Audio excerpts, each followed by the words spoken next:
Pandesara police station વિસ્તારમાં passenger બનીને અવાવરૂ જગ્યાએ લઈ જઈ ચપ્પુ બતાવી લૂંટના બનાવમાં સંડોવાયેલા 3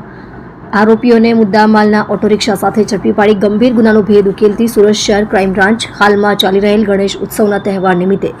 સુરત શહેર વિસ્તારમાં શાંતિ જળવાઈ રહે તે હેતુથી શહેર વિસ્તારમાં બનેલા ગંભીર ગુનાઓ શોધી કાઢવા સારું ક્રાઇમ બ્રાન્ચની ટીમો સુરત શહેરમાં દાખલ થયેલ લૂંટના ગુનામાં સંડોવાયેલ ઇસમોને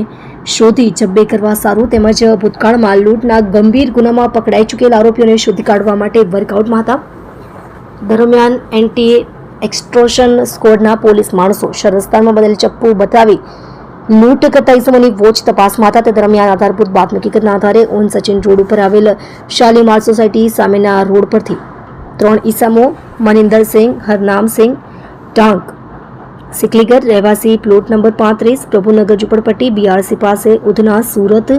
મૂળગામ મદનખાડી થાના અકોલા જિલ્લો અકોલા મહારાષ્ટ્ર જસપાલસિંહ ઉર્ફે પાપા પંચમસિંહ ભાદા રહેવાસી જય જલારામનગર ઝુંપડપટ્ટી સચિન રાજમાર્ગ પાસે ઉનપાટિયા ભેસ્તાન સુરત નિર્મલસિંહ ઉર્ફે અય્યાસિંહ મંગલસિંહ ઉર્ફે ઢોલાસિંહ ભાદા રહેવાસી પ્રભુનગર BRC સામે ઉધના સુરત નાઓને ઓટો રિક્ષા કિંમત ₹2,35,000 સહિત કુલ ₹2,41,500ની મત્તા સાથે ઝડપી પાડેલ છે.